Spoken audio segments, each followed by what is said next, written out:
Shalom bracha à tous nos amis, tous nos frères, tous nos sœurs. Ce cours que je vais faire maintenant, la l'aide de Hachem, je vais aller très doucement, silencieusement, avec beaucoup de tact, comme on dit, beaucoup de pédagogie. Parce que c'est un cours que je n'aime pas faire. Ça me fâche quand je fais un cours de ce style, puisque un des secrets pour lequel Hachamim ont déclaré qu'il nous faut faire la Birkat Ha'Ilanot, et par rapport à la traçabilité, une référence dans le Zohar, qui est pour le tikkun des nefashot, des ruhot, neshamot, c'est-à-dire l'embellissement, pas la réparation, comme on a l'habitude de traduire le mot tikkun, ça n'est pas une voiture. La neshama n'est pas une voiture pour réparer, mais c'est un embellissement. C'est parer, c'est-à-dire bijou, parer, embellir le nefesh, l'âme végétative, le ruah, l'âme évolutive, la neshama, l'âme émotionnelle. Ils ont besoin de nous, toutes ces forces magnifiques qui errent dans le monde, qui vagabondent dans le monde, parce qu'elles ont besoin d'un tikkun. Et nos hachamim ont institué cela par rapport à cette saison de floraison qui est ce qu'on appelle Haga, Aviv, c'est-à-dire le moment du printemps. Aviv, Aleph Bet, Yud Bet. Aviv. Le printemps s'appelle Aviv. Pourquoi il s'appelle Aviv? La dichotomie du mot Aviv, Av, cela veut dire père.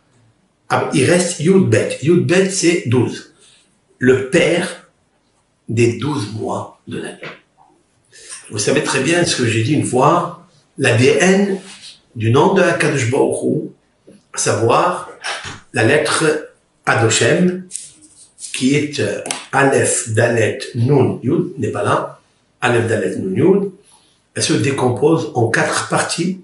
Le Aleph, c'est Aleph, Lamet, Fait, le Dalet, Dalet, Lamet, Tav, le Nun, c'est Nun, Vav, Nun, et Yod, Yud, Vav, Dalet. J'ai ici 4 lettres qui sont composées chacune de 3 lettres, donc 3 fois 4, 12, 12 mois de l'année. C'est le nom de Aleph, Dalet, Nun, Yud, Adoshem, qui régit ces mois, les 12 mois de l'année. Autrement dit, que le mot Aviv n'a pas été inventé par hasard, parce que ce langage est approprié à une autre famille du texte, d'un autre langage. Non.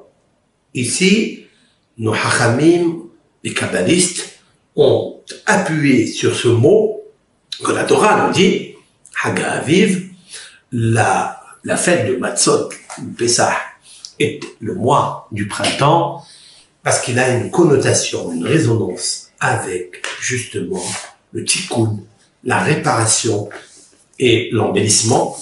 Hein? La réparation, ça veut dire l'embellissement des nefashot. Ce sont des âmes qui vagabondent, qui errent dans le monde, qui n'ont pas encore reçu leur embellissement, tikkun, pour qu'elles reviennent à la place d'où elle a été extraite. Avant de commencer ce cours, avec l'aide de Hachem, je voudrais citer un verset qui est écrit dans Deutéronome, dans le chapitre 32. Hatzur tamin paolo, kichol derachav mishpat, el emuna ve'en havel, tzaddik v'yashar. J'explique. Hatzur, cela veut dire l'éternel, le roc. Tamim paolo. Son action est parfaite. Hatzur tamim paolo, El Emuna Ben Avel. C'est un Dieu. Elle, c'est Hesed. C'est un Dieu de fidélité, de confiance. Ve'en Avel. Et dans son action, il n'y a pas d'iniquité. Tzaddik v'yachar, où il est juste, il est droit. Tzaddik v'yachar. Voilà ce que dit le verset. De quoi il s'agit? Il nous faut savoir que HaKadosh Baruch Hu, il est parfait.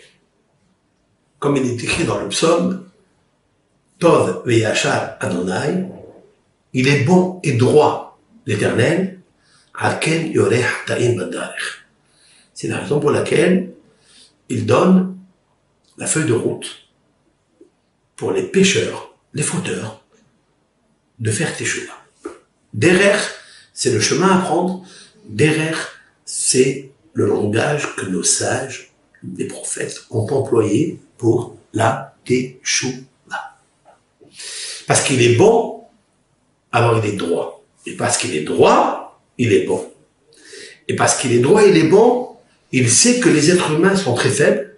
C'est lui Hachem qui a mis le Yisraël, et c'est lui Hachem qui a donné la réparation par la Teshuvah.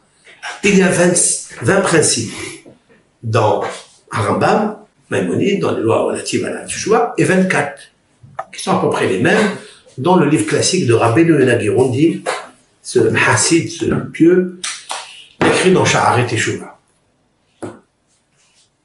Min HaTovot, voici, je cite ce que dit le Sha'arei Teshuvah, Rabbeinu Yonah Girondi.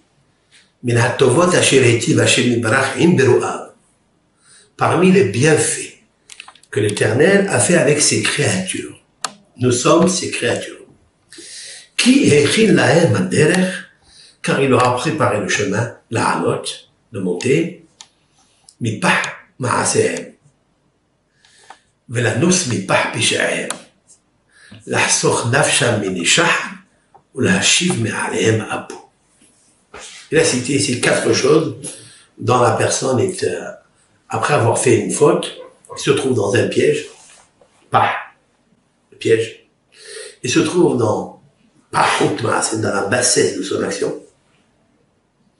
Il se trouve dans la colère de Dieu et il se trouve dans la destruction. C'est le passage qu'on dit d'ailleurs Vehu rahum yechaper avon. Et l'Éternel, il est miséricordieux, il pardonne le péché. Vehu rahum yechaper avon, velo yashhit, il ne détruit pas. Vehu ba le'ashiv apo.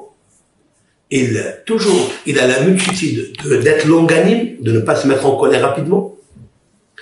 Voilà, c'est marqué après. Il ne réveille pas toute sa colère. Ça veut dire que quand un homme il faute, il faut savoir qu'il a touché à la perfection de HaKadosh Baruch Hu. Cette neshama qui a été donnée, extraite de HaKadosh Baruch Hu, elle est parfaite. Maintenant, je vais vous dire quelque chose que je viens d'apprendre récemment. Et ça mérite d'être médité, ça mérite d'être approfondi. Dans ce texte-là de Hatzur Tami Parole, dans ce verset, regardez ce que le Targum Yonatan Ben Oziel va écrire. Targum Yonatan Ben Oziel est un rabbin qui a vécu il y a 2000 ans. Il était le plus grand élève de Hillel HaZaken, il en avait 80, le plus grand Yonatan Ben Oziel, comme il est stipulé dans la Gemara, dans Tamid, page 28a. Ce maître-là, il a donné un commentaire fabuleux, lumineux, sur la paracha. Donc regardez, je vais vous le traduire en hébreu directement, je vais vous le lire. C'est Moshe Rabbeinu qui parle. Moshe Rabbeinu s'adresse, il est dans le Deutéronome. Moshe Rabbeinu, c'est lui qui a écrit le 5e livre de la Bible. Quelle est la lumière? Je vous ai déjà plusieurs fois dit que dans la Genèse, il y a marqué 5 fois le mot or. Il est marqué 5 fois le mot or, nous avons 5 livres de la Bible. Il est vrai que le livre des nombres est dit subdivisé en 3 parties, donc ça nous fait 7. Mais dans le classique, il y a 5 livres de la Bible parce que chaque livre correspond à une lumière qui est marquée dans Bereshit. Cette lumière doit rester intacte, elle apporte un message. Des fois, le message, il est littéral, des fois, il est allusif, des fois, il est allégorique, mais des fois, il est ésotérique. Quelle est la correspondance avec le 5e livre de la Bible que Moshe Rabbeinu a écrit? Donc, il nous faut savoir, il a éclairé quel dossier dans la vie? Ben, on sait très bien que que le concept de Moshe Rabbeinu, c'est quoi? C'est d'avoir écrit des réprimandes au peuple d'Israël. Mais dans ces réprimandes, il y a des consolations. Il s'est même réconcilié à la fin avec eux en leur disant Vezot Aberacha, qui est la dernière péricope de ce livre, il est béni au Ham Israël. Pourquoi il est béni? Parce qu'en fait, tout ce qu'il leur dit avant, c'est tout un embellissement de leur âme, c'est une aliyah, une élévation, une ascension de leur âme, pas seulement quand ils vont quitter ce monde, mais le fait de recevoir une réprimande et d'accepter, eh bien, on se transforme. Comme il est marqué dans les proverbes du roi Salomon, Shomea Tochaha Konelev. Celui qui écoute un reproche, il achète un cœur. Il achète un cœur.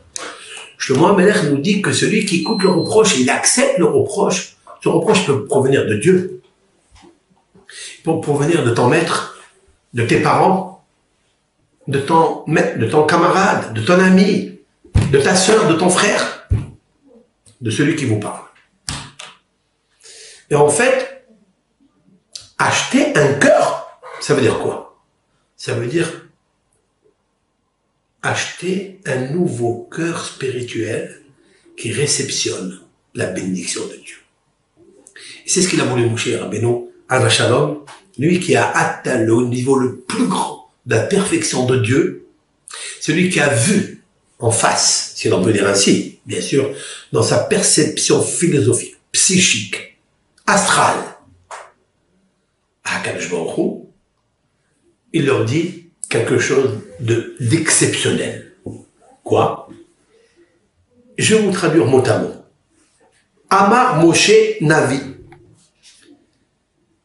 Moshe, le prophète, a dit Ka'asher ala lehar shel Sinaï, lorsqu'il est monté au mont Sinaï, Ra'iti Adon Kol Ha'olamim Hashem. J'ai vu, si l'on peut dire ainsi, le maître de tous les mondes, il y en a 4. Émanation, le plus haut. Après, vous avez formation, création et action. Celui que nous sommes. Ici, le monde du Maasé, de l'action. Tu as fait une bonne action, tu mérites ta récompense. Tu as fait une mauvaise, le venin qui est dans l'action mauvaise dégrade l'homme. Il le plonge dans le piège, dans la bassesse, dans la colère et dans l'inflammation de Dieu. Et là, il faille réparer cela. Nous allons expliquer.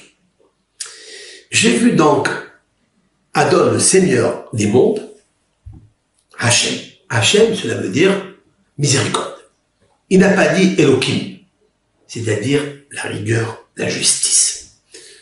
Les xérotes. Vous savez que ce monde, il est bourré de mauvais décrets. Bourré de mauvais décrets.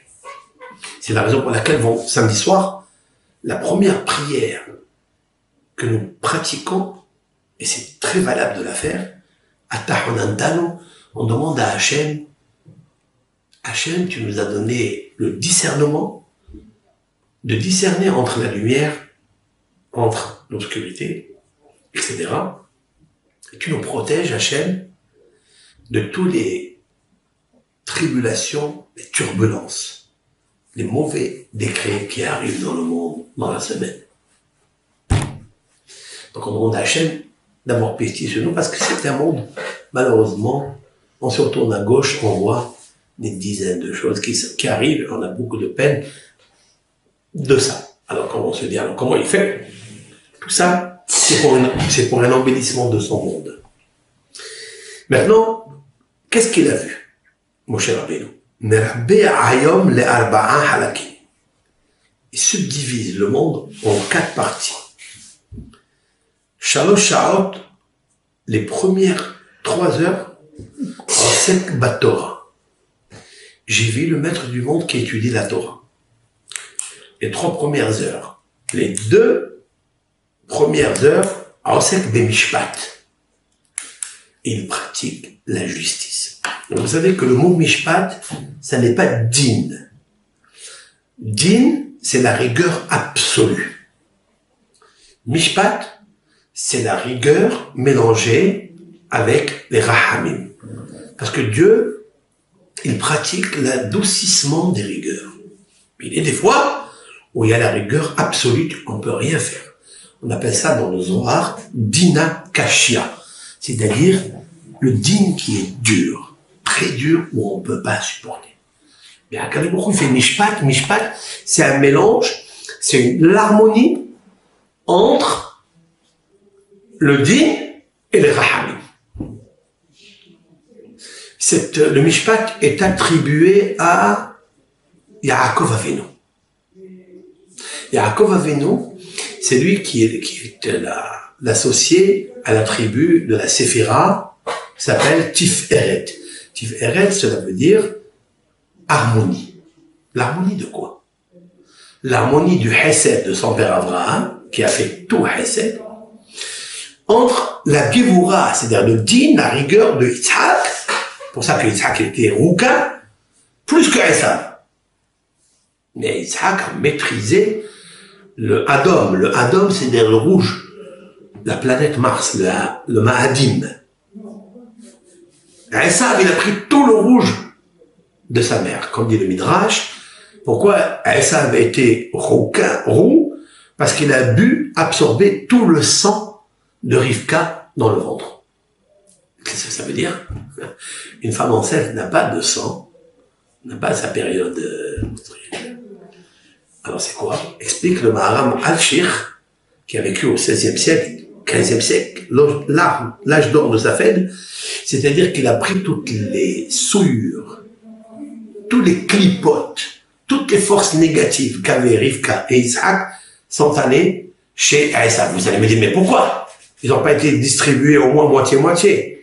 Parce que Esav était penché dans son âme, il était penché vers le meurtre. Pourquoi?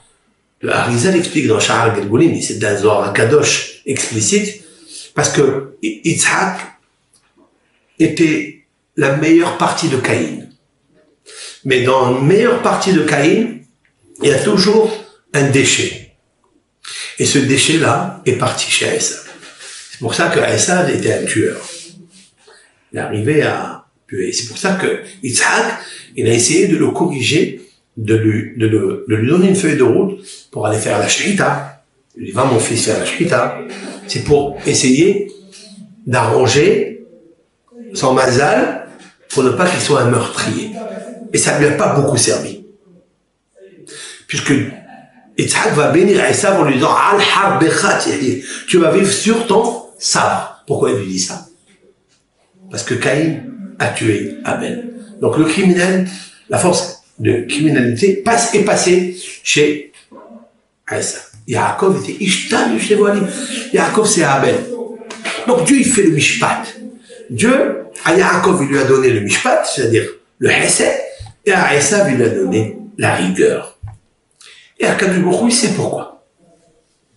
Ça c'est la deuxième quart d'heure. Maintenant, Shlosha Hot, 3 heures, mais avec Ben Ish le Isha. Il unit l'homme et la femme. Akadosh Baruch Hu s'occupe de l'union d'un Hatan et de la Kala.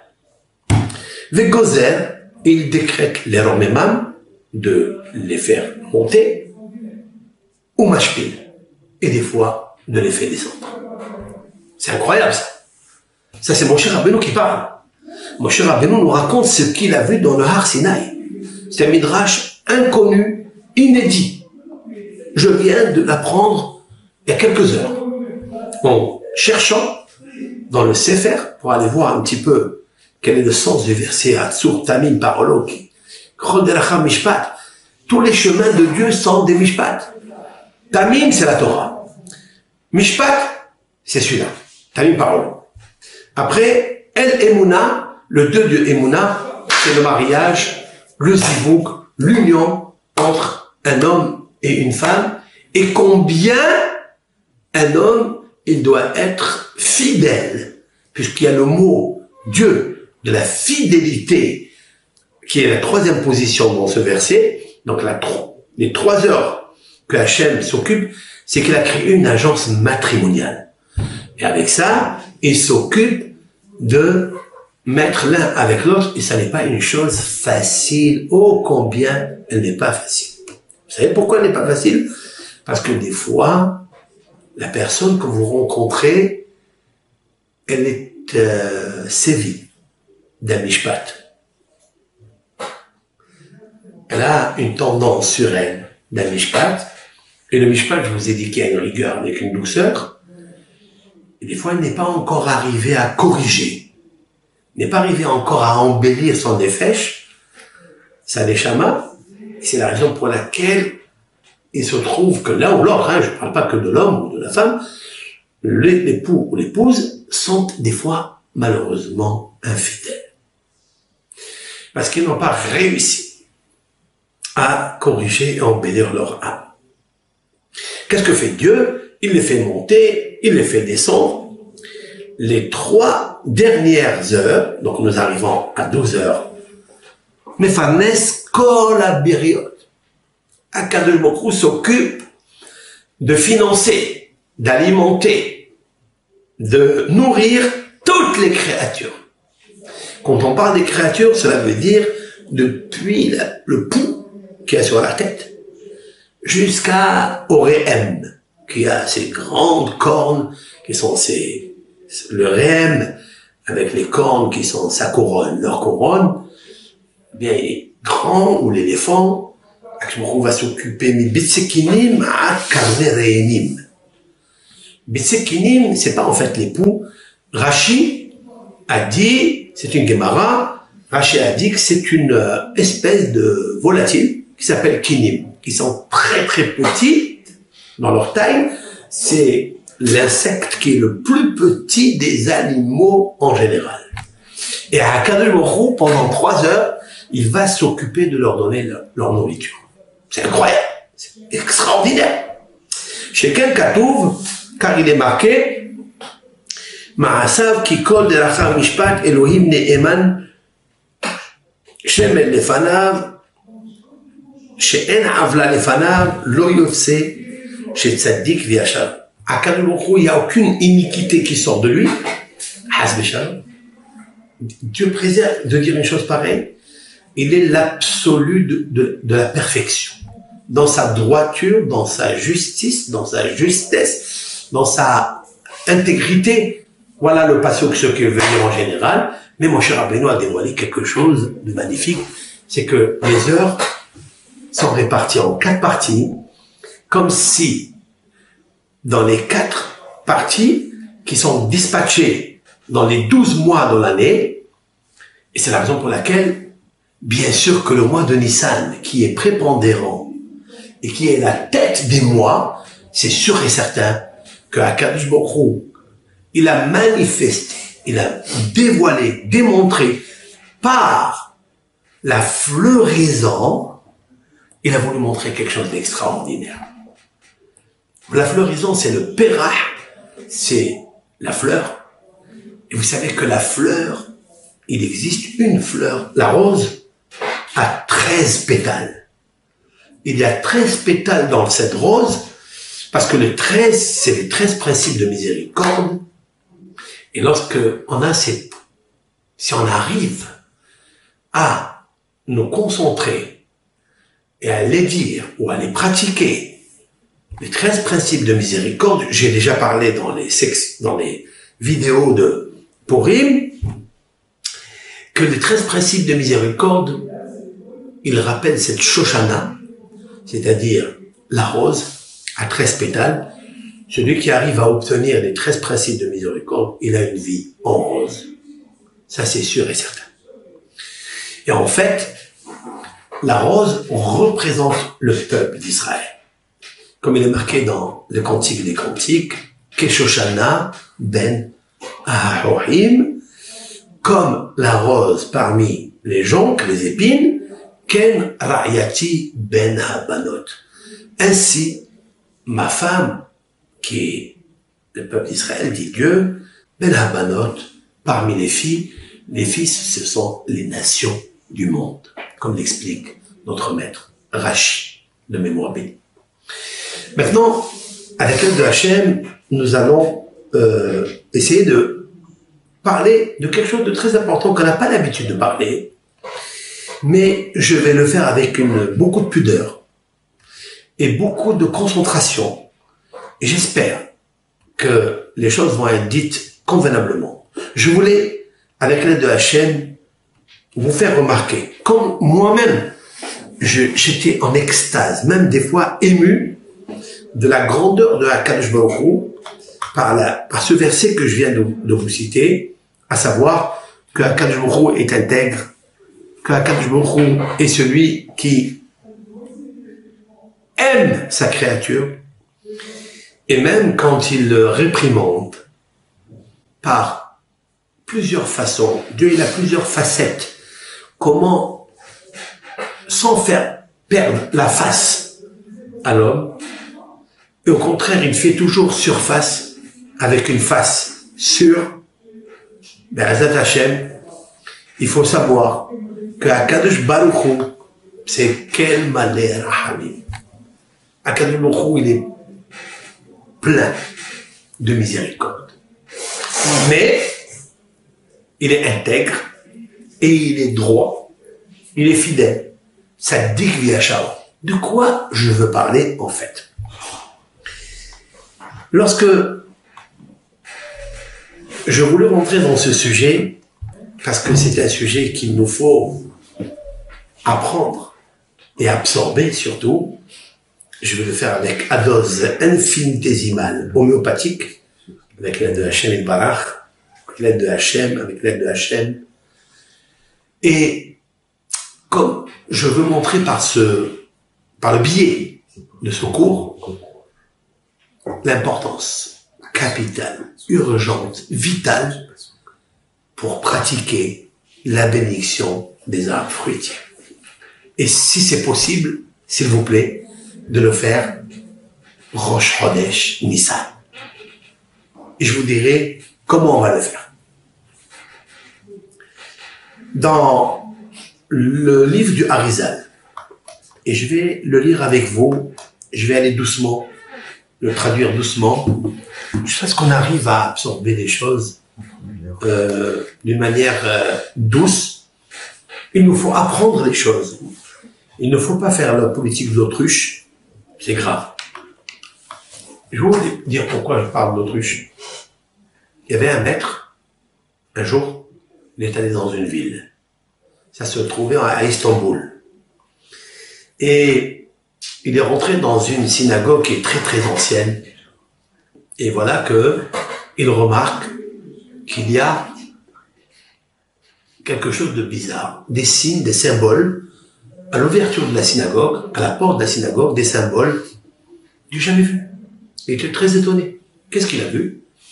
Il a vu marquer 3 fois la lettre Aleph. Aleph, Aleph, Aleph. Il a vu aussi un œuf gros comme ça, un œuf qui est pas, on le voit pas dans le marché, pas un œuf de poule en tous les cas. Et il a vu aussi un œil, un grand œil qui était en dessous de l'œuf. Il a demandé, les personnes qui s'y trouvaient, personne n'a pu lui répondre, mais ils lui ont dit, il y a ici, dans le coin, dans le Mela, un vieillard, peut-être qu'il pourra vous donner la raison. Il va, comme il était chercheur, il va, il le trouve, et lui, vous pouvez m'expliquer, je suis fasciné de savoir c'est quoi ces symboles, qui les a mis, quel est l'architecte intelligent, ou peut-être bête, qui a mis ces symboles, c'est-à-dire 3 Aleph, un gros œuf et un œil. Alors, ce vieillard lui donne la réponse, il lui dit, voilà, les 3 Aleph, c'est les initiales d'un verset. Elle, c'est marqué Anshe Emuna Avado. Anshe, ce sont les hommes, Emuna, de la foi, Avado, ont disparu. Il n'y a plus d'hommes de foi. En tous les cas, à l'extérieur d'une synagogue. Et même quand vous entrez dans ces synagogues, il ne faut pas parler dans ces synagogues. Il y a l'arche, il y a le Aaron HaKodesh, il y a le Sefer Torah. C'est un endroit qui représente un petit sanctuaire, comme disent nos sages, Mikdash Me'at. On n'a pas le droit de parler. Et les gens, ils rentrent, ils parlent, ils croient parce qu'ils sont chez eux à la maison, etc. Anshe Emuna Avadu. Voilà les trois Aleph. Après, l'œuf, cet œuf-là, c'est l'œuf de l'autruche. L'autruche s'appelle en hébreu Bat Hayana. Dans la paracha de Vaïkra, parachat Emor, vous trouverez là-bas Bat, la fille Hayana. C'est Hayana. C'est l'autruche. Elle fait un œuf comme ça. Et l'œil, c'est quoi? C'est l'œil de l'autruche. Il dit, c'est quoi? Il dit, l'autruche, elle a quelque chose de particulier. Quoi? C'est que jamais elle couvre son œuf. Elle pend l'œuf et elle se met à quelques coudées de l'œuf. Elle le regarde, elle le fixe avec son œil d'une façon rigoureuse, scrupuleuse. Et avec ça, elle éclore son œuf. Ça veut dire quoi? Ça veut dire qu'elle a des rayons laser qui vont aller chauffer l'œuf pour donner le poussin la vie. Un gros œuf comme ça, hein? Alors les kabbalistes ils se sont demandé, mais pourquoi elle a la force dans l'œil? Il y a un maître qui a écrit un livre qui s'appelle Me'akesita. J'ai nommé Rabbi Menachem Azaria de Fano, un grand kabbaliste. Et là, dans son livre Me'akesita, il a dit que la réincarnation de celui qui avait un mauvais œil dans sa vie, son tikkun, sa réparation, c'est de rentrer réincarné dans l'autruche, même s'il se trouve en Autriche.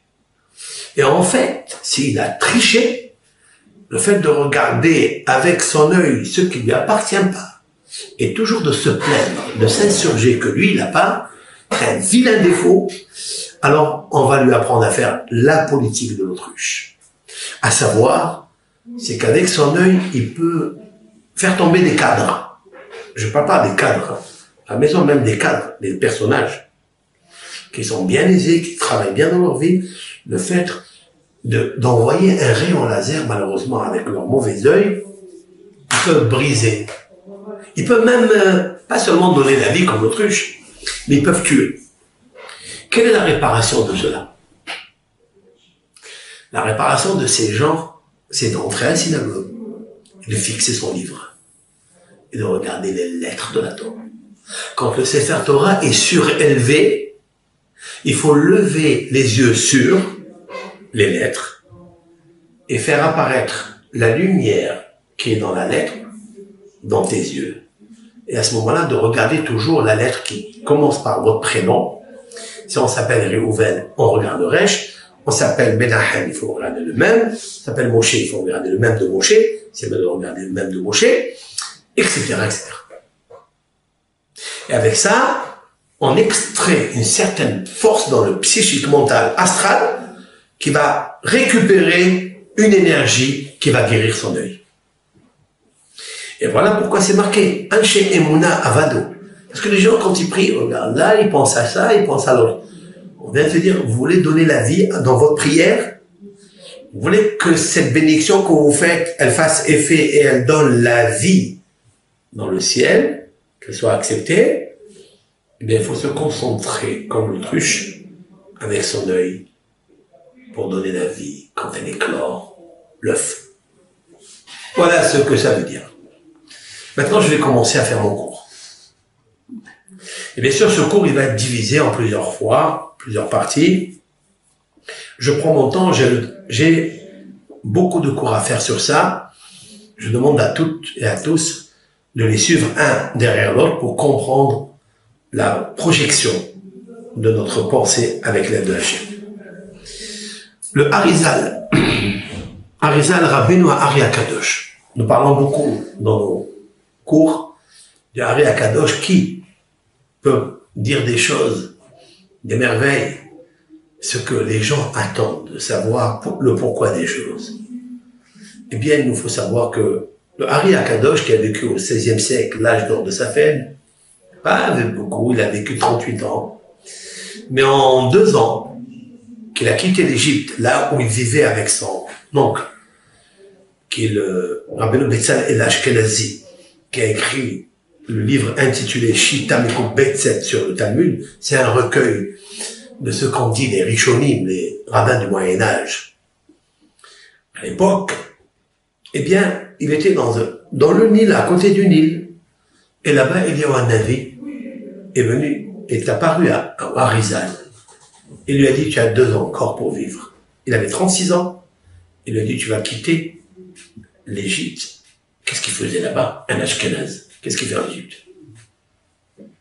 Vous comprendrez que, bien sûr, il est allé récupérer les étincelles divines, intelligentes, latentes, encore en Égypte.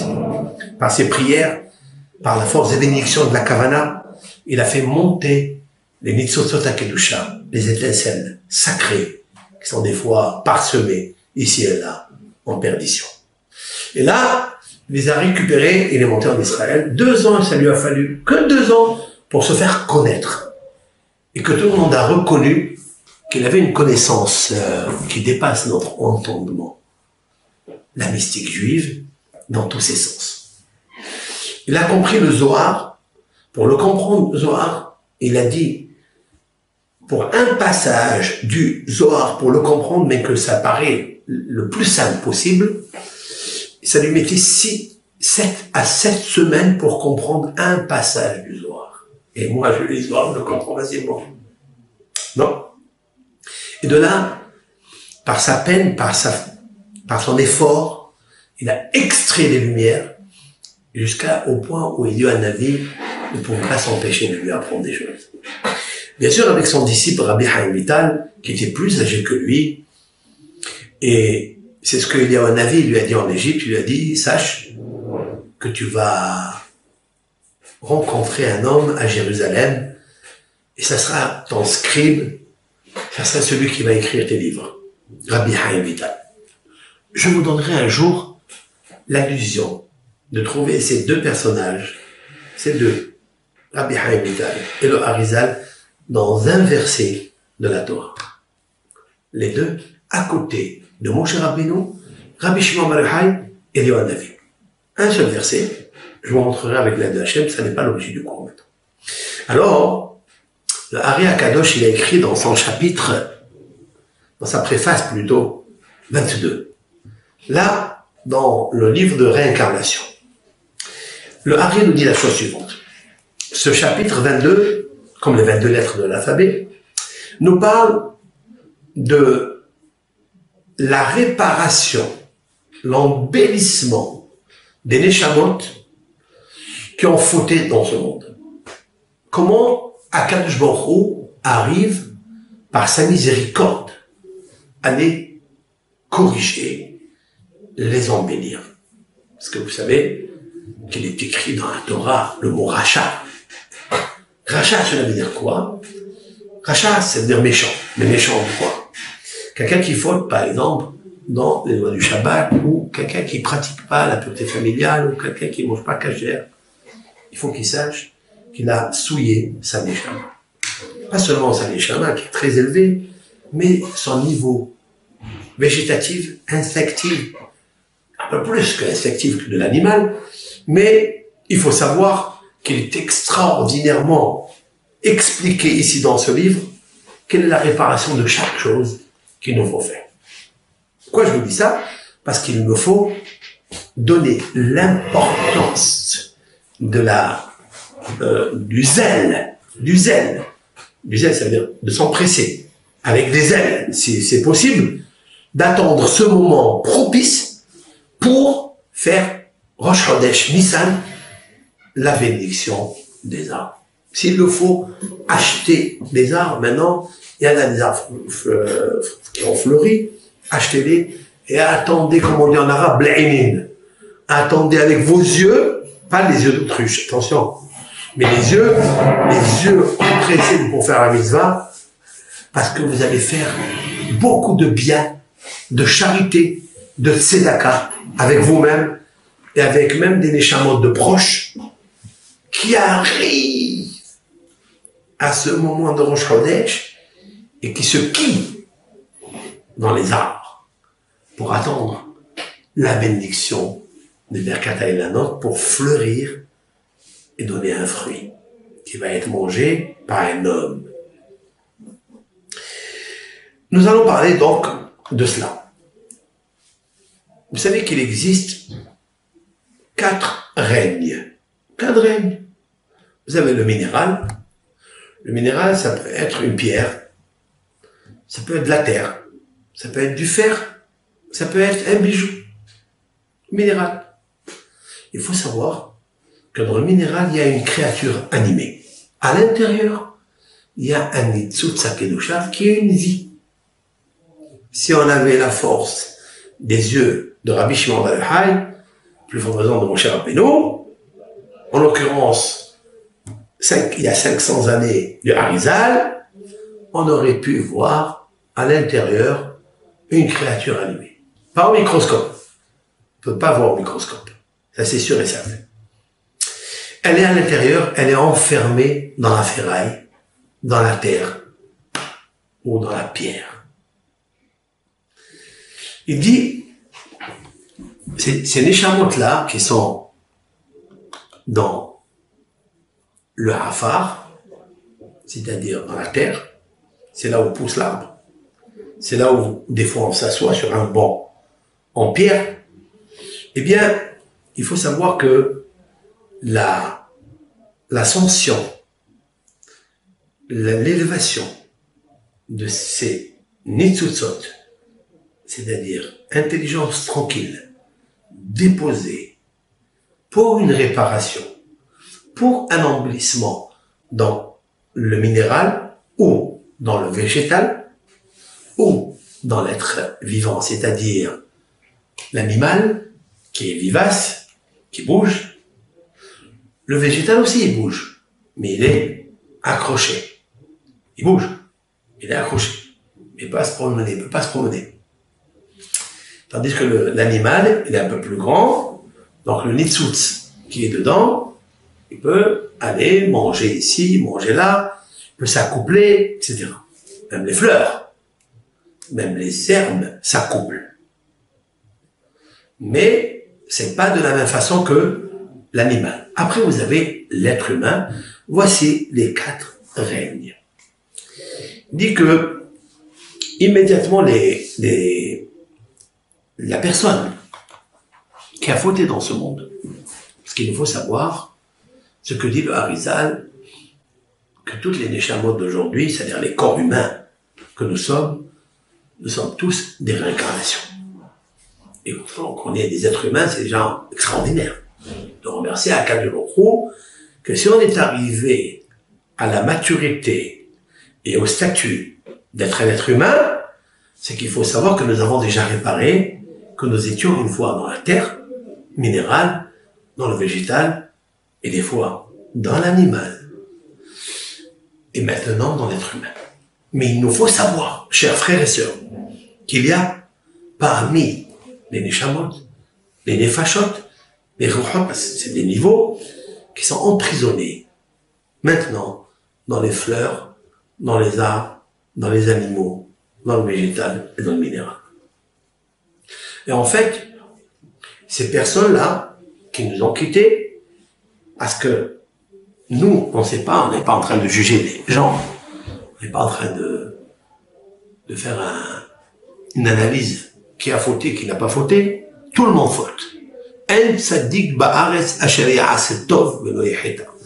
n'est pas un être humain comme un des mortels, qui se trouve dans ce monde, qui ne faute pas, qui n'a pas fauté, qui n'a pas fait une avéra dans tous les domaines.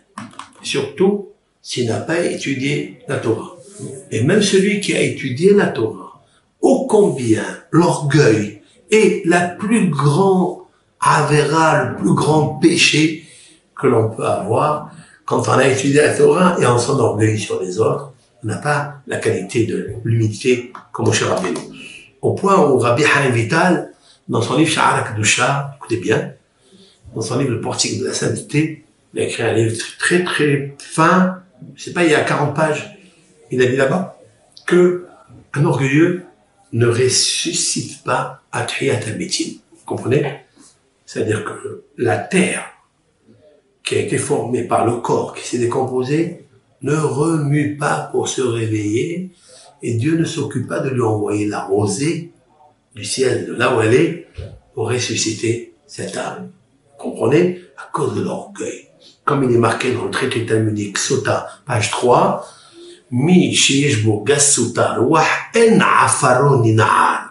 celui qui a l'orgueil et qui est très gros, gras, graisseux dans son orgueil parce qu'il est intelligent, parce qu'il est riche, parce qu'il est ce qu'on veut, qui s'enorgueille sur les autres, eh bien, il ne ressuscite pas à Tahiyat al-Metin. Combien HaKadosh Baruch Hu déteste l'orgueil, même un tout petit peu, comme il est marqué dans les proverbes du roi Salomon, To'avat Adonai kol gevanev. Abomination exécrable aux yeux de Hachem, toute personne qui a de l'orgueil. Cela veut dire quoi? Ça veut dire qu'il n'y a aucune personne qui est épargnée d'une Avera et que tout le monde doit s'empresser de faire teshuva. Alerte! Pas à la bombe qui tue dans ce monde seulement, mais alerte à une grande bombe qui peut faire du mal à une personne, même quand elle quitte ce monde. C'est la raison pour laquelle nous allons définir gentiment, doucement, pour connaître pas la difficulté de la réincarnation ici et là, mais plus que ça, la bonté de Hachem, par le biais de la bénédiction des arbres fruitiers. Nous allons continuer notre shiur, la deuxième partie, qui est un sujet un peu délicat, et il nous faut essayer de comprendre que ce sujet est un bienfait de l'Éternel. Comme nous l'avons déjà précité, que HaKadosh Baruch Hu fait du hesed, c'est-à-dire de la charité, avec ses créatures tout au long de la vie d'une personne. Pas seulement dans une vie actuelle, mais dans une vie antérieure. Et il y a beaucoup de preuves à cela. Tout d'abord par notre expérience personnelle, chacun. Il peut reconnaître ce qu'on appelle le déjà vécu. Des fois, il lui semble qu'il a vu des choses. Il y a beaucoup de témoignages ici et là, de beaucoup de personnes qui leur semble que cette vie-là leur appartenait un jour. Et bien sûr, nos Hachamim ont confirmé le Gilgul, ce qu'on appelle la réincarnation. Et cette réincarnation, elle se trouve dans les 4 domaines. Maintenant, j'attire votre attention qu'il ne faut pas être tourmenté par ce cours. Au contraire, si quelqu'un il veut faire monter et faire un tour, il ne faut pas qu'il soit tourmenté. Notre mitzvah, c'est de faire monter, de faire élever la conscience psychique, de la bonifier, mais avant de la modifier. Lui donner une kérosène, qu'elle comprenne que chaque action bonne que nos hachamim ont demandé de faire, il faille immédiatement s'empresser de le faire, de la pratiquer. Comme je dis, nos sages ont dit, si une mitzvah vient à tes mains, ne la fermente pas. Mais je dis qu'il faut la faire monter vers le haut. Il faut lui donner une élévation, la sacraliser. Maintenant, nous allons parler d'une préface, une autre préface, avant de rentrer dans le vif du sujet, de ce que a écrit un des grands maîtres, Rabbi Eliezer Papo. Dans son livre Pléioetz, il dit la chose suivante. Ha'amanat ha-gilgul. Cela veut dire la croyance dans la réincarnation. C'est quoi?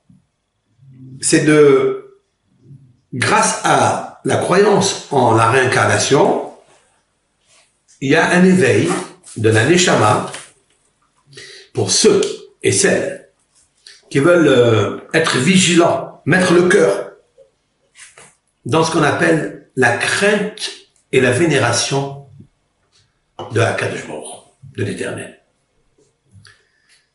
Et aussi, avoir la crainte de Akadosh Baruch Hu par rapport à la réparation qu'il devra essayer de commencer de le faire, de quitter ce monde un jour avec la Teshuvah.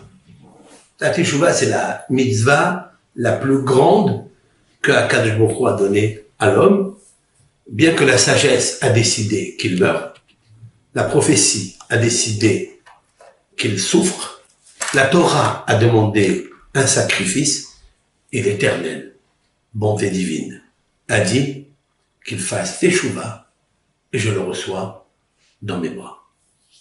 Je le reçois dans un monde meilleur, pas seulement le monde du paradis, je ne parle pas de ça. Je parle ici-bas. Dans notre monde, il y a, c'est vrai, un labyrinthe des turbulences et des affres de l'exil où nous sommes. Et il n'y a pas un jour qui n'est pas maudit plus que l'autre, comme disent nos sages dans le traité Sota et Sanhedrin, que depuis que l'Éternel a détruit le temple, il n'y a pas un jour qui est plus facile que l'autre. Chaque jour, il s'empire. Par contre, le peuple d'Israël se trouve toujours dans la sphère de la mitzvah, par les prières, par les fêtes, le Shabbat, par toutes les mitzvot qui s'occasionnent à lui, tous les jours, dans la semaine. En l'occurrence, cette mitzvah que nous allons pratiquer avec le Hachem, la mitzvah de Haka Pesach, qui est le sceau, la fête du sceau. Donc si c'est la fête du sceau, parce que l'Éternel est passé et a sauté des maisons d'Égyptiens aux Juifs et des Juifs aux Égyptiens, et il a épargné le peuple d'Israël en Égypte, il nous faut savoir que pour arriver à sortir ce qu'on appelle les Herut Olam, à savoir à une libération à jamais, il nous faut faire un saut. Il faut sauter quelque part d'un statut du domaine, le domaine, c'est-à-dire le règne, qui est le règne minéral, au règne végétal, du végétal à l'animal, de l'animal à l'humain, l'être humain. Puisque nous sommes des êtres humains aujourd'hui, il nous faut savoir que peut-être dans une première incarnation, nous avons fauté et nous étions dans notre nitzutz, en tous les cas, était emprisonnés dans le minéral. C'est possible. Nous allons apporter des preuves de ça. Que l'homme traverse à pas. Après les fautes, et les fautes, elles ont un niveau. Il y a des niveaux qui sont graves, et il tombe dans ce qu'on appelle le tikkun de la pierre. Ou bien dans le tikkun de l'animal ou du végétal, jusqu'à ce qu'il devienne un être humain. Et même dans l'être humain, il faut savoir qu'il y a deux notions de réincarnation. Il y a par exemple ce qu'on appelle un nitzutz, c'est-à-dire une étincelle d'une âme qui va rentrer chez un être humain par rapport à un fruit qu'il va manger, par rapport à un radis qu'il va manger. Il va rentrer en lui. Cela, on va expliquer pour le bienfait soit de la personne qui est entrée, enfin la personne, c'est-à-dire d'une nitzutz à Kedusha qui est entrée, et que la personne chez qui il est entré, elle va le réparer, elle va l'améliorer. C'est la raison pour laquelle cette personne est tzaddik. Il reçoit cette âme pour la corriger et lui donne une ascension exceptionnelle. Et tout dépendra bien sûr de la kavana, c'est-à-dire la concentration, la ferveur qu'il va faire pendant la bracha ou la tefila ou la mitzvah, comme on verra des multitudes d'exemples ici et là de nos hachamim. Maintenant, nous allons revenir à ce qu'on a commencé à parler hier, à savoir le sha'ar à Gilgulim, c'est-à-dire le livre de la réincarnation de Ari Akadosh. Je vais aller doucement, gentiment et sûrement, pour ne pas brusquer, parce que c'est pas mon but, de brusquer, de tourmenter les personnes qui m'écoutent. Je n'ai pas l'habitude de faire un cours comme ça en public, parce que je le fais d'une manière restreinte, en aparté, avec mes élèves, seulement avec mes élèves, parce que ils sont déjà habitués à consommer une nourriture qui alimente la neshama et qui la fait monter, élever dans la spiritualité pour l'accomplissement des mitzvot, de la Torah, d'une autre façon, parce que nous on s'occupe d'étudier ce que le Harizal a écrit dans Sha'ar Kavanot, c'est-à-dire dans le portique des concentrations et des ferveurs, qui est relié avec le livre de Sha'ar Mitzvot, le portique des commandements. Parce que chaque commandement a un pshat, c'est un corps, comme par exemple les téphilines que nous portons sur notre corps, mais à l'intérieur des téphilines, il y a des secrets, et ces secrets méritent toujours de dévoiler, de le développer. Mais là, je vais aller d'une façon plus intelligente, psychologique, et en même temps douce. Comme je parle à mes frères et à mes sœurs, je voudrais parler avec douceur à mes douces sœurs, avec l'aide de Hachem. La partie que nous allons expliquer est la partie suivante. Il nous faut savoir que toute personne qui a fait une avéra dans ce monde, actuellement, il faut savoir que cette avéra, si il est habitué à la faire, c'est pour elle qu'il est venu réparer. Ça, c'est la première préface. Une personne est habituée, par exemple, à voler. Ça arrive. Kleptomane. C'est quelqu'un qui ne peut pas mettre la main dans la poche de l'autre, dans la bourse de l'autre. Même s'il travaille, par exemple, chez un patron, il est obligé de prendre ce qui lui appartient. Celui-là, s'il le fait maintenant, c'est qu'il est venu réparer cette avéra qu'il est en train de faire. Et si il est déjà un être humain, c'est qu'il était avant, soit dans le règne du minéral, et qu'il lui a fallu un moment, un temps, qu'on ne sait pas, il n'y a que Akadosh Baruch Hu qui fixe la durée du temps qu'il est emprisonné, si l'on peut dire ainsi, dans le minéral, jusqu'à ce qu'arrive le moment de l'ascension, de décoller de ce minéral pour aller ensuite dans le végétal. Et le passage qu'il y a entre le minéral et ce qu'on appelle le végétal, il y a une période. Il ne se fait pas dans n'importe quel mois de l'année, n'importe quel jour de l'année. Il y a un temps pour cela, un temps bien précis que Akadosh Baruch Hu lui a fixé, et nous allons dire quel est ce temps, puisque nous sommes dans Birkat HaIlanot, et le Birkat HaIlanot, ce sont les âmes qui, et là il y a une grande discussion, de quoi s'agit-il? Il y a 3 niveaux, 3 théories, parmi les grands sages d'Israël, tous des kabbalistes bien sûr.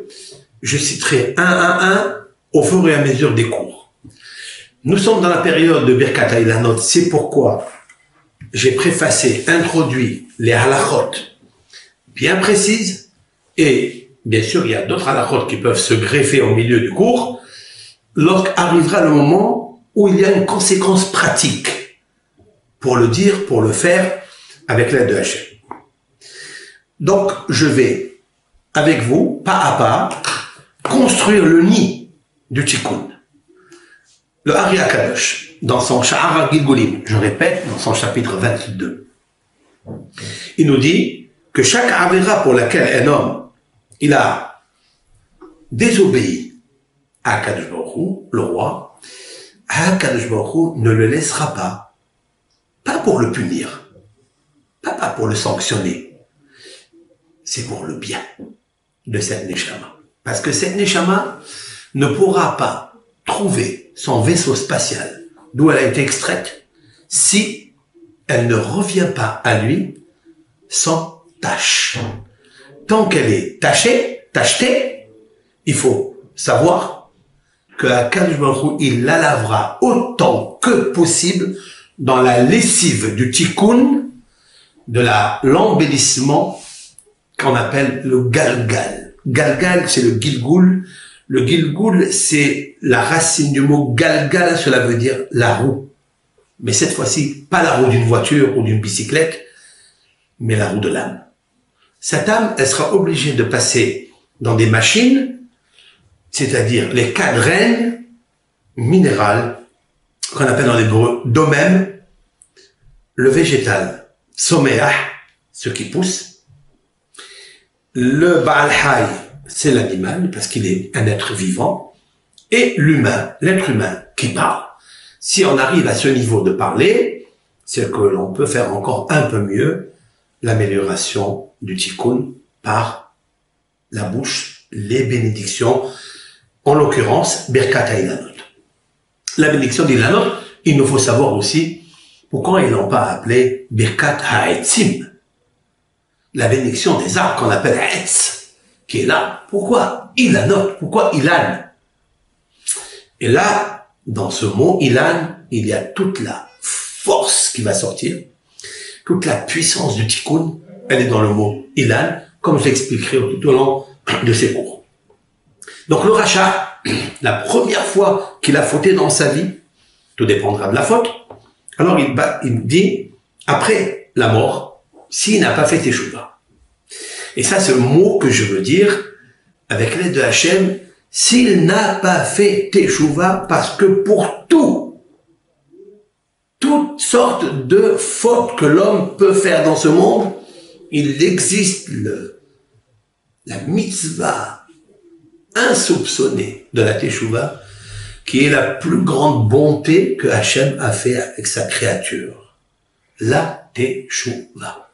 Si un homme il fait teshuva maintenant, il scrute, aller chercher comment faire teshuva, à faire le tikkun de certaines choses, à ce moment-là, il lui arrivera pas le tikkun du Gilgul, de la réincarnation. Lorsqu'on parle de la réincarnation, c'est parce que il n'a pas fait la repentance, il n'a pas bien fait la repentance, il n'a pas été éveillé de la grandeur de Akadosh Baruch Hu. Et si on connaît Hachem Yitbarach qui est grand, la teshuva, elle est encore meilleure. Comme a dit le Chovot Halvavot, le devoir des cœurs, ne regarde jamais la petitesse de la faute que tu as faite, mais regarde la grandeur de Dieu devant qui tu as fauté. Et en fait, ici, comment ça se passe? Donc les Rechaim, Ahar Mitatam, donc le méchant, le fauteur, et tout le monde peut être fauteur, après leur mort, Nichnasim Gina, ils rentrent dans ce qu'on appelle l'enfer. Mais l'enfer, il faut pas faire de ça on appelle ça un traumatisme. D'accord, une psychose, comme on dit. Il faut pas faire une psychose de ça. L'enfer, c'est, comme disent nos sages, il n'y a pas de différence entre l'enfer spatial, hein, entre l'enfer et le paradis, l'épaisseur de chevelure d'un cheveu. C'est quoi ça? Ça veut dire que c'est pas un espace où on vous fait rentrer, on rentre dedans, pas du tout. C'est en fait le niveau du dénuptial que tu reçois ou que tu reçois pas. Je vais vous dire quelque chose de très étonnant, c'est que Hachamim ont dit Kol tzadik ve tzadik nichva mechupato shel havero. Ça veut dire quoi? Chaque tzaddik et tzaddik est jaloux, il est brûlé de jalousie, si l'on peut dire ainsi. Quelle jalousie? De voir le dénuptial, la couronne, la shekhinah qui couvre ce tzaddik et que lui là. Chaque tzaddik et tzaddik est jaloux et souffre, si l'on peut dire ainsi, de voir son camarade atteindre un niveau de dénuptial, c'est-à-dire d'attachement à Hachem dans le Gan Eden. Vous avez vu ça? Ils se trouvent tous dans le Gan Eden, hein?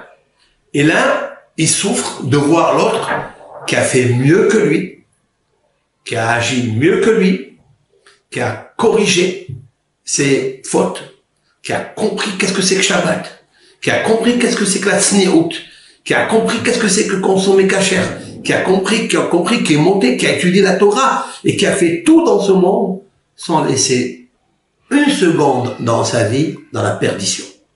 Comme nous, on gaspille des heures et des heures, des jours et des jours à s'amuser. Il faut prendre du temps pour s'amuser un petit peu, mais il faut savoir que amuser, âme use, âme use, âme use. On use son âme.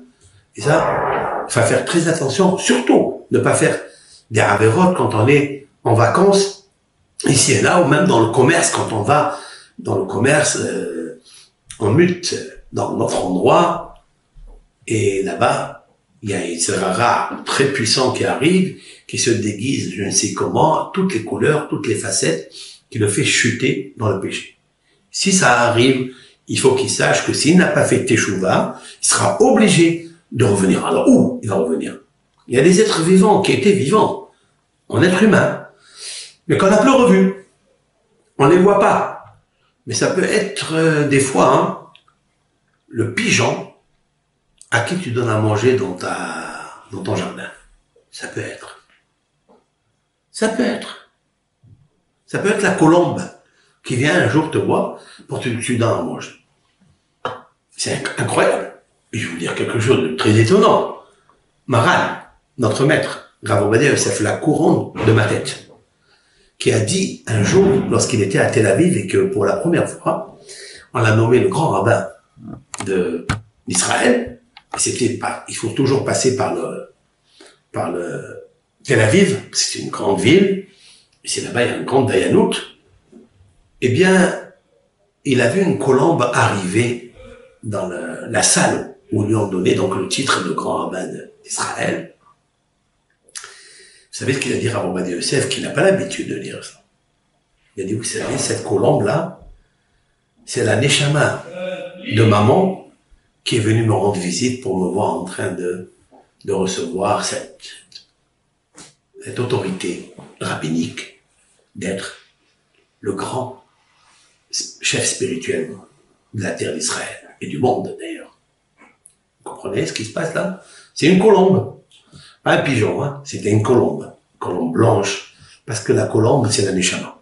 La colombe, c'est Israël. La colombe, elle est blanche par sa blancheur, par son innocence. Elle représente la paix. Donc, elle est venue. Mais qu'est-ce que ça veut dire? Ça, il l'a dit, c'est vrai. Mais comment il peut avoir l'autorisation de dire, et pas en s'amusant, de dire que cette colombe, c'est la neshama, c'est un nitzutz de sa... Nitzutz, ça veut dire une étincelle vivante, hein? Une créature animée, qui est la colombe, c'est la neshama de sa mère. Comment il peut affirmer une chose pareille? C'est une chose qui nous étonne. Mais quand il l'a dit, il était heureux de le dire. Cela veut dire qu'il a pris la responsabilité de dire quelque chose que nous ne comprenons pas. Et que ça existe.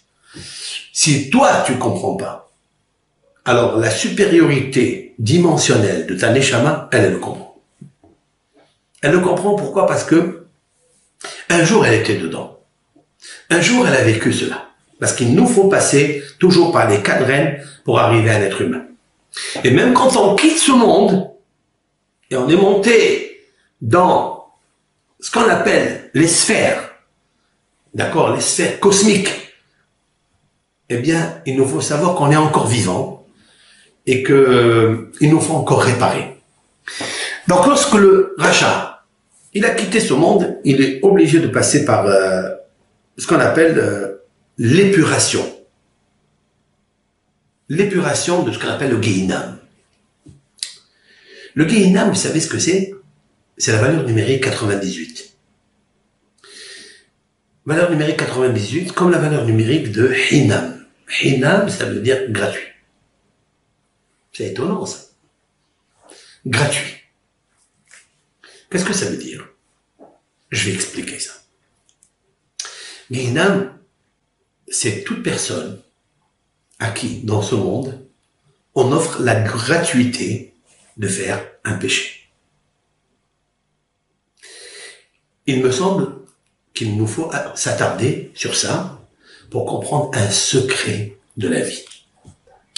Ce secret, je l'ai appris dans un livre, d'un maître qui s'appelle Rabbi Moshe Ben Eliyahu Dividash, l'auteur imminent de Reshit Chochma.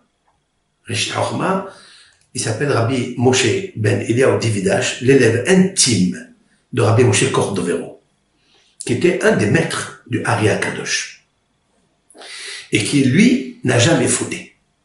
Rabbi Moshe Cordovero était un célèbre maître luminaire qui n'a jamais fauté, et le Ari a dit de lui dans son respect, dans son oraison funèbre, le jour de sa mort, il a dit que cet homme-là est mort par la faute de Adam Arishon, pas par sa faute à lui. Ce maître-là, Rabbi Moshe Cordovero, a écrit dans son Pardes Rimonim, le verger de Rimonim des Grenades, il a fait éclater tous les luminaires du système séphérotique. Et son élève, qui est Rabbi Moshe Ben Eliyahu Dividash, a dit quelque chose de magnifique. Il a rapporté un Zohar HaKadosh Biktavian, manuscrit. Il a dit comme ça. Lorsque Shlomo HaMelech, le roi Salomon, vous connaissez le roi Salomon, l'homme le plus sage des hommes, lorsqu'il a attrapé Ashmedai, Ashmedai étant le maître, le seigneur des démons. Vous savez que les démons s'accouplent. Il y a mâle, femelle, et ils donnent des bébés, des enfants. Et pourquoi il a attrapé Ashmedai? Parce que Shlomo HaMelech avait besoin de construire le Beth HaMikdash. Le premier Beth HaMikdash a été construit par Shlomo HaMelech. Vous avez vu les pierres qu'il y a, des pierres immenses sur le kotel. C'est des pierres qu'on ne peut pas lever. À l'époque du roi Salomon, il n'y avait pas les machines pour déraciner des grosses pierres aussi immenses que nous voyons ici. Comment ils les ont taillées? Avec quoi ils les ont taillées? Alors il faut savoir que Shlomo HaMelech connaissait le secret de ce qu'on appelle shamir. C'est-à-dire, c'est un verre de terre, qui est exceptionnel, unique en son genre, qui s'appelle le shamir. Et le shamir a des rayons laser dans sa petite bouche, gueule, avec lequel, là où il passe, il le coupe.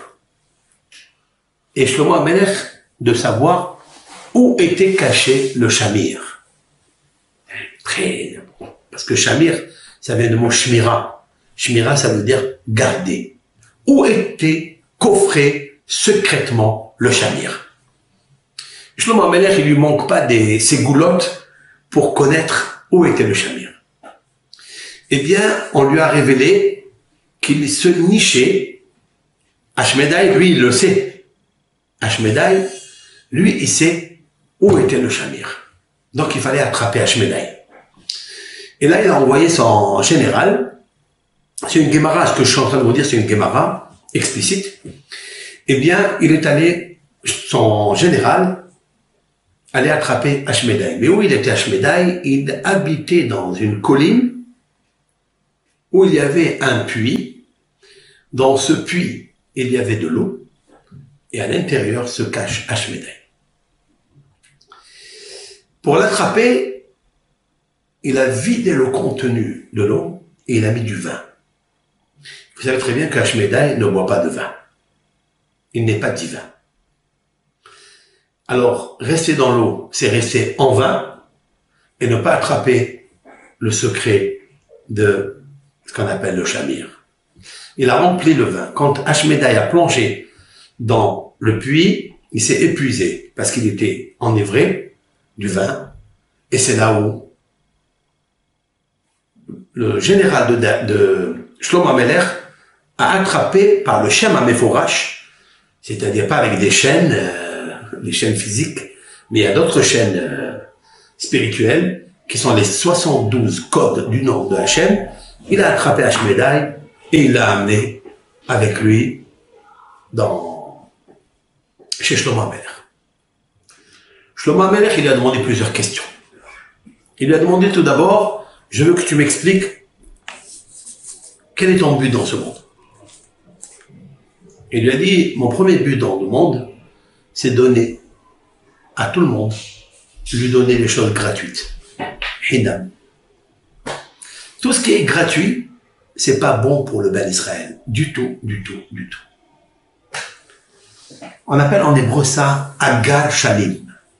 Agal Shalim, ça veut dire un salaire complet. Pour avoir une récompense quelque part dans les mitzvot, il nous faut payer le prix juste et fort. Et Ashmedai ne veut pas ça. Parce que toute sa puissance, c'est qu'il devient le roi de tout lorsqu'il met les autres en désarroi. Comment? En leur donnant la gratuité. Par exemple, il y a des gens qui ont des moyens. Il y a des gens qui ont des moyens, mais ils veulent payer les mitzvot, ils veulent les payer comme ça en solde. Comme ils achètent des robes ou des costumes en solde, ils veulent les mitzvot en solde aussi. Ça n'existe pas en solde. Il faut payer le prix fort. Lorsqu'on paye le prix fort, il faut savoir que la récompense, elle est aussi forte que ça. Et elle est multipliée plusieurs fois. En fait, Ashmedai donne Hinam. Gratuitement. En hébreu, Hinam, c'est gratuitement. C'est la valeur numérique de Gehinam. Et c'est là où l'homme y rentre dans ce qu'on appelle le Gehinam. Ça veut dire quoi? Ça veut dire qu'il se trouve dans un endroit où il ne connaît pas Dieu. Et là, le Harizal, quand il allait acheter son hétrog ou sa paire de téphilines, il n'a jamais négocié le prix du hétrog ou le prix du tanit ou le prix des téphilines. Il posait son portefeuille, sa bourse, devant le vendeur. Il dit, donnez-moi ça. Il ne sait pas, il ne demande pas de prix. Il va, il cherche le plus beau hétrog. Il le prend et dit, monsieur, servez-vous le prix que ça coûte. Ne me dites pas. Prenez ce qu'il y a. On appelle ça en hébreu, Aga Shalim. Celui qui fait ça, il mérite tout. D'ailleurs, le Kol Nidré, quand on achète le Sefer Torah de Kol Nidré, c'est-à-dire le soir de Kippour, on achète le Sefer Torah de Kol Nidré, et des fois ça monte très, très, très, très haut. Eh bien, d'où est sortie cette coutume où ceux qui connaissent dans les mitzvot, ceux qui connaissent un petit peu la valeur de la mitzvah de Kol Nidré, eh bien, d'où c'est sorti, ils vont mettre des prix fous pour acheter cette mitzvah. Mais la récompense, elle est grande, elle est très très grande. Et il faut savoir que le Harizal, c'est lui qui a donné le conseil. À qui? Il avait un élève qui s'appelait Rabbi Shimon HaKohen, qui lui, dans sa vie, n'était pas tellement moyen. Il n'avait pas beaucoup de parnassa. Il n'avait pas beaucoup de parnassa. Et un jour, il demande à Hari, il lui dit, Rav, fais-moi une bracha. Alors il lui dit, écoute, le Sefer de Kol Nidré, achète-le au prix fort. Ne marchande pas. Achète-le au prix le plus fort, dépasse tout le monde. Et c'est comme ça que c'est lancé cette mitzvah d'acheter le Kol Nidré, le Sefer de Kol Nidré à un prix, des fois il dépasse notre entendement. On peut donner la parnassa à 10 familles, 2 ans. 10 familles, 2 ans avec le prix qu'on achète. Et il lui a expliqué le secret. Le secret, c'est ce que je viens de vous dire maintenant. Agar Shalim. Qu'il ne faut jamais payer les choses. Hinam. Je termine par rapport à... Il a dit maintenant où se trouve le Shamir. Alors il dit le Shamir il se trouve en fait chez un oiseau qui s'appelle Dochifat. Dochifat c'est mais ça s'appelle la hupette. Voilà. Dochifat c'est la hupette. La hupette c'est, vous savez, vous connaissez la mode qui est sortie avec les cheveux là qui montent là, comme des épines comme ça, des pics. Parce que cet oiseau là, une petite tête, il a des poils qui montent comme ça. La hupette s'appelle. Cette hupette là se niche dans les rochers et Ashmedai lui a dévoilé l'endroit où se cache la hupette qui a comment on appelle ça, le chamir. Ce verre, qu'elle ne mange pas d'ailleurs, qu'on ne peut pas le manger parce qu'il est dur, et qui a des rayons laser pour couper. Et comme elle, la huppette se cache et se niche dans les rochers, elle a besoin de scinder un rocher pour rentrer à l'intérieur et mettre ses oisillons, de se préserver de ne pas être une proie aux prédateurs.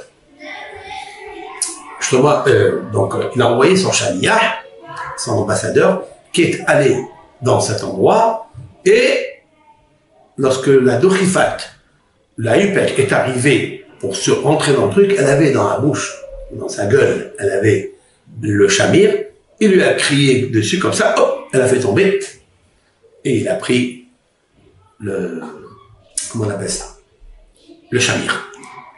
Il l'a amené à Shlomo HaMelech. Mais il faut savoir quelque chose très intéressant que le Talmud nous dévoile, c'est que la huppette, la chamir, là où vous la posez, elle coupe. Vous la posez sur du bois, elle tranche le bois en deux. Sur de l'or, elle tranche n'importe quel métal, quel minéral. Là où elle se pose, sur une pierre, elle le scinde en deux. La Gemara demande, alors si tout où on le pose, elle le scinde en deux, alors où on va le poser? Où on va le cacher? Et la Gemara trouve l'astuce magnifique. Où? Dans le plan. Avar. Avar, c'est le plan. Ofaret, c'est le plan. C'est là, seulement le plan, elle n'a pas la force de comment on appelle ça? De le scinder, de le couper en deux, de le trancher en deux. Donc le chamir, il divise tout métal, tout minéral, tout végétal en deux, excepté le minéral, le plomb, qui est le ofaret. En hébreu, il s'appelle avar. Avar, c'est le plomb. C'est extraordinaire. Et je voulais vous dire quelque chose de très intéressant. Dommage que j'ai pas connu cette recette. Pourquoi? Parce que si je l'avais connue avant, l'amiante, qui fait des catastrophes, l'amiante, vous connaissez l'amiante? C'est avec ça que, en fait, les combinaisons des astronautes sont fabriquées avec de l'amiante, du ofaret, avec du plomb. Et c'est la raison pour laquelle ils peuvent monter dans l'espace, alors qu'il y a de la radioactivité, beaucoup de radioactivité, qui ne perce pas la combinaison en amiante ou en plomb. Vous avez vu, le chamir, c'est la radioactivité, mais qu'elle ne perce pas, qu'elle ne divise pas les combinaisons. Si je le savais avant, au lieu que la communauté scientifique dépense des milliards pour trouver la recette, comment monter en haut et ne pas être court-circuité avec une interconnexion, eh bien, j'aurais inventé ça, je serais aujourd'hui milliardaire. Mais, hélas, pour devenir milliardaire, il faut du plomb dans la tête et pas dans la poche. Iratson, nous continuerons Be'ezrat Hashem. Donc, ce sont des cours qu'il faut toujours préparer celles et ceux qui nous écoutent pour aller très doucement et absorber petit à petit, à dose infinitésimale, le sod de l'ascension des Neshamot.